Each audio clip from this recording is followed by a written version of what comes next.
Graça e paz, aqui Paulo Gregório, bem-vindo ao quinto vídeo dessa série de 9, onde estou falando para você como que você pode obter a grande virada da sua vida, como você pode escapar de uma vida presa em amarguras e ressentimentos provocados por momentos dolorosos do seu passado, para iniciar um novo tempo de conquistas e vitórias, através da cura dos sentimentos e da superação das memórias de dor, pela ação, claro, do Espírito Santo em sua vida, para que dessa maneira você possa usufruir toda a felicidade que Deus tem preparado para você. Deus não quer você nesta forma limitada e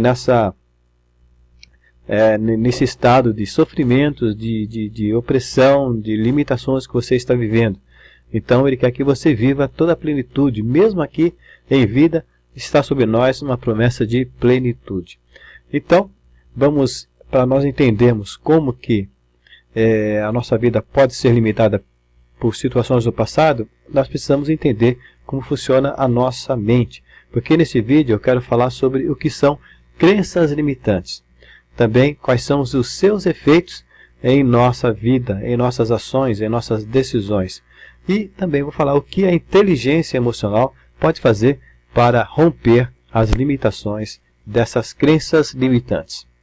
Bem, para entendermos então como que nós tomamos nossas decisões e atitudes, tem aqui essa ilustração de um iceberg, que a parte que fica para fora da água dele é apenas 10%, 90% dele está oculto. E a nossa mente funciona de maneira semelhante. Apenas 5%, uma pequena ponta, é dominada pelo nosso consciente. E nós temos consciência apenas de 5% de tudo que está acontecendo em nós e à nossa volta. 95% é controlado pelo subconsciente. Então o subconsciente se encarrega de coisas como, por exemplo, as batidas do coração, as dosagens hormonais do seu corpo, o funcionamento do seu intestino, do seu estômago, o seu equilíbrio agora, você está sentado ou em pé, ou mesmo deitado, mas você tem um certo equilíbrio por causa do teu inconsciente que está dando este equilíbrio para você. E tantas outras funções. Nós, quando nós estamos aprendendo alguma coisa, nós aprendemos conscientemente. Mas à medida que nós vamos repetindo aquilo, por exemplo, andar de bicicleta, vai chegar um momento que aquilo está totalmente automatizado. Então, o nosso inconsciente vai tomar conta disso. Então, o nosso cérebro ele trabalha para economizar energia, porque o cérebro é a parte do nosso corpo que gasta mais energia. Então ele trabalha, ele procura otimizar, potencializar o seu gasto de energia, e quanto mais nós estamos agindo conscientemente, nós consumimos muita energia. Agora, quando é no nível subconsciente, no nível do inconsciente, no nível automatizado, então o consumo de energia é muito baixo. É por isso que o cérebro tende a tornar as nossas ações automatizadas para economizar energia. E o nosso inconsciente, ele também trabalha para nos proteger. A função dele é a sobrevivência. As nossas decisões são tomadas no nível do inconsciente, apesar de que pensamos que são tomadas pelo nosso consciente. Mesmo quando você estuda um problema, uma decisão a ser tomada, você analisa todas as complicações, todas as implicações, e você se decide por tomar uma determinada ação, fazer determinada coisa, você pensa que essa decisão foi tomada pelo seu consciente, mas na verdade foi tomada antes pelo teu subconsciente, pelo teu inconsciente. E você toma essa decisão no seu inconsciente e depois você justifica com o seu consciente. Todas as nossas decisões, elas são tomadas em nível inconsciente. E o nosso inconsciente, ele domina isso porque ele tem a intenção de nos proteger. A sua função principal é garantir a nossa sobrevivência. É por isso que, em determinadas situações, nós tomamos algumas atitudes até que são irracionais, mas na verdade o nosso inconsciente ele entendeu que aquilo ia nos submeter a algum tipo de perigo, e para nos prevenir daquele perigo, ele nos limita, ele nos detém, ele nos puxa para trás, ele nos bloqueia. Então, essa intenção do inconsciente de nos proteger, ele então nos faz tomar decisões para preservar-nos do sofrimento, para que você não se machuque, para que você não se prejudique, para que você não venha a se destruir. E o seu inconsciente se baseia em experiências passadas, ou seja, ele se baseia no que já aconteceu. À medida que nós vamos nos desenvolvendo, crescendo, né, como crianças, pré-adolescência, depois adolescência, então, na medida que nós vamos nos desenvolvendo, nós vamos tendo experiências de vida e o nosso inconsciente ele vai registrando aquilo como verdade. Então, por exemplo, você era criança, você não sabia, por exemplo, que se colocasse a mão no fogão, numa panela, ia queimar. Um dia você se queimou, por mais que a sua mãe protegesse você, um dia você se queimou no ferro de passar roupa, ou no fogão, numa panela quente, na xícara quente, e num prato quente, sei lá, numa mamadeira quente. E a partir daquele momento, o teu cérebro registrou, o teu inconsciente registrou, que determinadas coisas, elas são perigosas, elas te queimam, te dão dor. E por causa disso você evita, começou a evitar, por chegar, por exemplo, pegar diretamente um ferro de passar roupas, diretamente na parte que passa a roupa, você antes, você experimenta se ele está quente, você tem um cuidado. Vai pegar uma panela, vai pôr a mão, vai tomar um banho, primeiro você experimenta se a água está quente demais ou não. Então, são coisas que o teu cérebro registra e vai te protegendo. Então, ele faz tomar decisões para evitar que você se machuque, se destrua. Então, a maioria dessas diretrizes, dessas direções, esses fatores, esses parâmetros do inconsciente, eles foram impressos no teu inconsciente durante a sua infância. Então é muito importante isso. Preste atenção. O que você ouviu de pessoas de autoridade aos seus olhos. Pai, mãe, irmão mais velho, tio, tia, avô, avó, professores, pastores, todo tipo de pessoas que tinham um certo tipo de autoridade na sua vida. Então, tem uma grande influência nas suas impressões. Não somente dessas pessoas, mas dessas pessoas de autoridade tem uma influência muito maior. Essas impressões que nos impedem de usarmos todo o nosso potencial são chamadas de crenças limitantes, ou seja, muitas vezes nós estamos diante de oportunidades, por exemplo, e nós rejeitamos essas oportunidades com medo de não estarmos preparados para aquilo. Então, por que nós tomamos essa decisão? Uma crença limitante foi produzida lá na nossa infância, nos fez tomar aquela decisão, porque o nosso inconsciente entende que está nos protegendo de sofrer. Seja um sofrimento físico, seja um sofrimento moral, seja um sofrimento social. Então, ele está nos protegendo. Muitas vezes, as pessoas fogem de relacionamentos com comprometimento, porque elas têm experiências negativas, elas não confiam nas pessoas, coisas que aconteceram no seu passado. Então, isso que segura, isso que bloqueia, são as chamadas crenças limitantes. Entendendo que a palavra crença aqui, nesse contexto, não está relacionada com fé, tá certo? Tem nada a ver com a nossa fé. Crença limitante é aquilo que o nosso inconsciente acredita que, nos impedindo de fazer, estará nos protegendo de algum mal. E essa crença limitante foi marcada em nossa mente por algum fato passado, como já falei, alguma experiência ou algo que ouvimos de pessoas de autoridade. Como são produzidas, então, essas crenças limitantes? Memórias da nossa infância. Por exemplo, um casamento, se a criança foi criada num casamento problemático, em que os seus pais estavam sempre se degradando, batendo, discutindo, brigando, em casos extremos, um pai bêbado, que batia na esposa, batia nos filhos, ou mesmo não seja casos tão extremos, mas um casamento que existia um mal-estar, que a criança percebe que não existia um amor sincero entre ambos, que se suportavam, mas que na verdade eles não se gostavam, não se amavam, apenas se toleravam por uma situação social. Essa criança vai formar na mente dela que casamento é de fachada. Então ela não vai acreditar em casamento quando for adulto.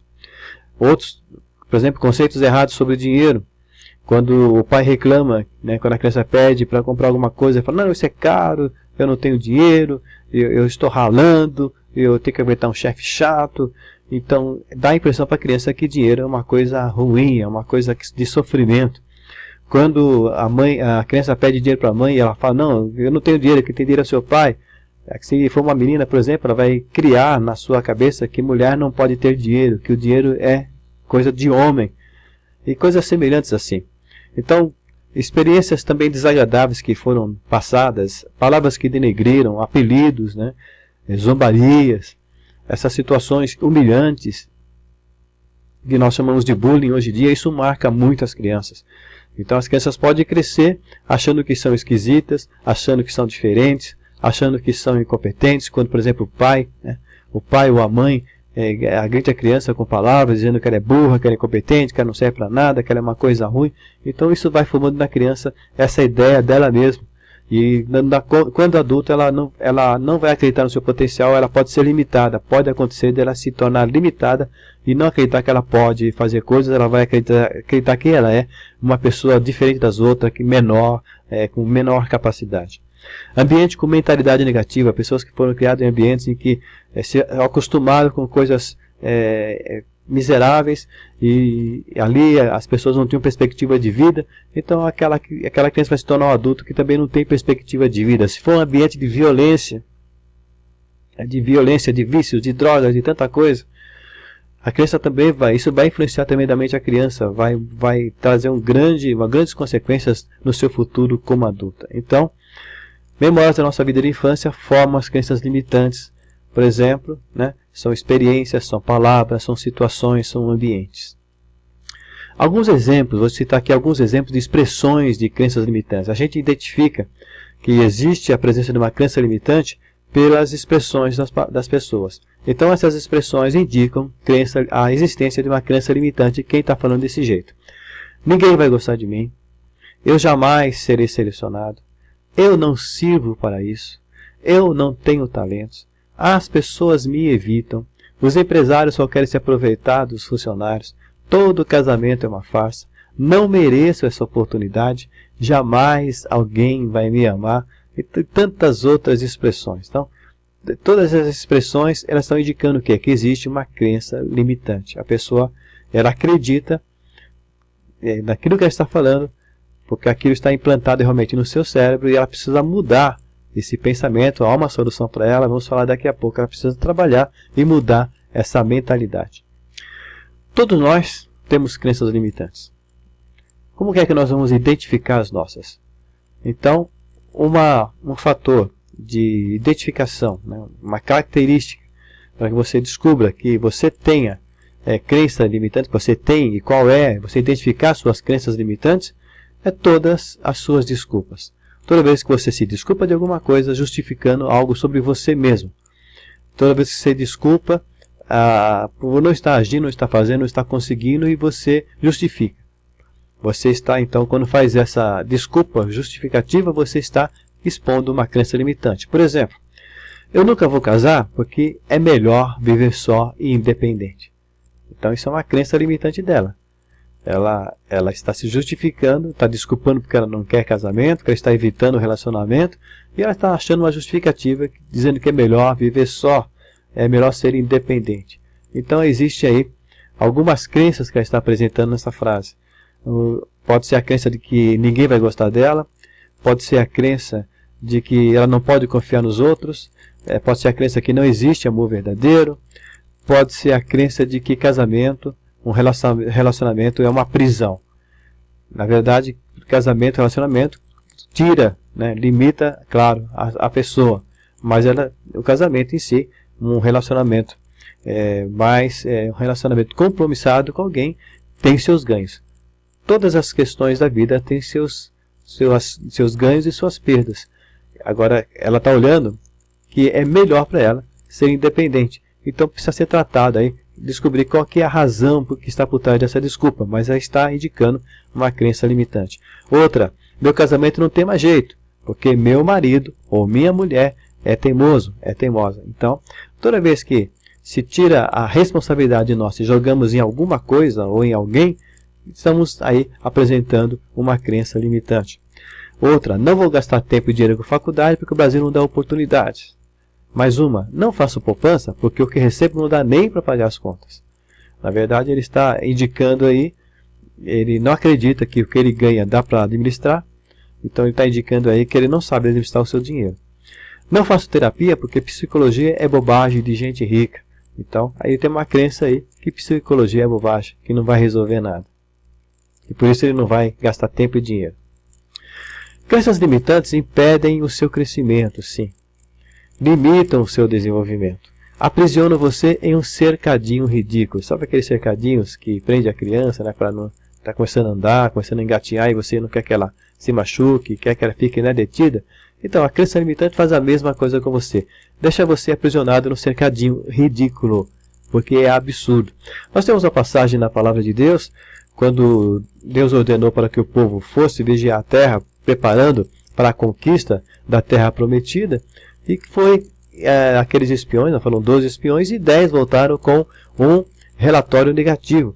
E eles diziam assim, que aquela terra era cheia de gigantes, e a expressão deles foi exatamente essa. Vimos ali gigantes, filhos de Anak, descendentes dos gigantes, e éramos aos nossos olhos como gafanhotos, e assim também éramos aos seus olhos, aos olhos deles. Bem, a crença limitante aqui é bem declarada. Eles se viam como gafanhotos. Eles olhavam, nós jamais podemos entrar numa batalha com esse povo.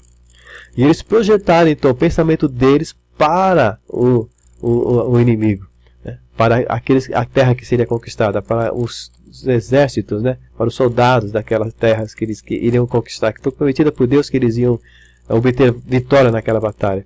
Eles projetaram, eles pensavam que eram gafanhotos, e eles achavam, esse é o pensamento deles, que também eles eram vistos como gafanhotos. Então isso demonstra uma tremenda de uma crença limitante. A incapacidade de lutar com aquela gente que era formada por gigantes. Na verdade, não todos eram gigantes. Tinham alguns gigantes ali. Mas aí eles aumentaram muito. Por causa do quê? Por causa da crença limitante. Isso acontece na sua vida. Quantas situações que você tem se limitado. Quantas coisas que você não tem lutado. Não tem nem desejado. Às vezes até sonha, mas nem tenta. Por causa que você está sendo limitado por crenças na sua mente, no seu subconsciente. Então, como fazer para romper essas crenças limitantes? Através do desenvolvimento da inteligência emocional. Sim, através de você ter o desenvolvimento da sua inteligência emocional, a sua inteligência emocional vai saber como romper as crenças limitantes, como lidar com essas crenças limitantes. Primeiramente, você vai descobrir, através do desenvolvimento da inteligência emocional, você vai descobrir o seu potencial. Você vai enxergar o que você pode, aquilo que você tem capacidade de fazer. E tem capacidade de desenvolver e tornar, aumentar, ampliar ainda muito mais o seu potencial. E você vai aprender também a utilizar esse potencial. Você vai descobrir o seu potencial, você vai aprender a utilizar esse potencial e assim você vai expandindo os seus limites. E quanto mais você vai expandindo os seus limites, você vai alcançando novos objetivos. E assim você vai ampliando a sua atuação. E principalmente, ao mesmo tempo, você vai fortalecendo a sua autoconfiança. É um processo que se autoalimenta e assim você sai dessa situação, sai dessa escravidão, sai dessas prisões e você começa a andar na direção daquilo que Deus tem para a tua vida. No seminário de inteligência emocional que vou realizar por esses dias, você vai saber como identificar essas suas crenças limitantes e vai saber também como anular cada uma delas. Você tem que pegar cada uma delas e você tem que agir, trabalhar em cada uma delas para anulá-las. E assim você vai tirando essas crenças limitantes, vai desbloqueando a sua vida e assim você vai poder viver a grande virada, onde você vai sair da masmorra da escravidão e assumir a posição de liberdade, produtividade e honra que Deus tem preparado para você. Você vai deixar de ser uma pessoa que está aprisionada, uma situação que está te limitando, que está te tolhendo a possibilidade de você se desenvolver, que você está se privando de tantas coisas que Deus tem colocado para você. Então você vai sair dessa prisão e você vai andar em direção a tudo aquilo que Deus tem para a sua vida. Uma pessoa que vai começar a obter resultados positivos na sua caminhada em todas as áreas da sua vida. Porque é um processo de libertação, é um processo realmente de uma grande virada na tua vida. Tudo isso você obtém através da inteligência emocional. É claro que eu falo tudo isso, todas essas coisas acontecem, claro que debaixo de uma ação de Deus. Mas como eu já falei, a ação de Deus ela está à sua disposição. Agora você precisa fazer também a sua parte. Lembra de Marta diante da sepultura, né? Foi que Jesus falou para ela, tirai a pedra. Né? Tira a pedra, ressuscitar você não pode, tira a pedra que você pode, e assim eu vou fazer aquilo que você não pode. Então, tira a pedra da tua vida. Como você vai fazer isso? Através da inteligência emocional. Então até o próximo vídeo, daqui a 2 dias, onde você vai descobrir mais coisas sobre as ações do subconsciente em suas decisões. Não é somente isso, tem muito mais. Você vai descobrir, vai se surpreender e vai entender a você mesmo, entender o que está acontecendo na sua vida. Como eu sempre tenho falado, eu te peço mais uma vez, comente aqui embaixo, deixa o seu comentário, por favor, deixa uma palavra ali de comentário, deixa um alô, deixa um oi, tá certo? Vai ser muito bom para mim. Principalmente deixe a sua pergunta, deixe a sua posição, o seu pensamento. E compartilhe, o meu WhatsApp está aqui, compartilhe com seus contatos, diga para eles que se você acha isso, é claro, se você acha que é interessante compartilhar esse conteúdo, se esse conteúdo que eu estou passando para você vai fazer diferença, é útil, então compartilhe também com seus contatos. Abençoe outras vidas também. Eu estou feliz pelos comentários que eu tenho lido, e alguns têm feito não somente aqui, mas também no YouTube. E assim, eu tenho percebido que está sendo muito bem recebido esse conteúdo. Já estou recebendo testemunhos de pessoas que estão sendo tocadas por essas revelações, estão entendendo o que está acontecendo na sua vida, estão respirando, né? Finalmente, estão respirando o que? A esperança de ter realmente essa grande virada, de ter tudo aquilo de bom que Deus tem preparado para elas. E é isso, eu estou aqui torcendo para você, estou aqui para te ajudar nesse propósito. Até o próximo vídeo, Deus te abençoe. Amém.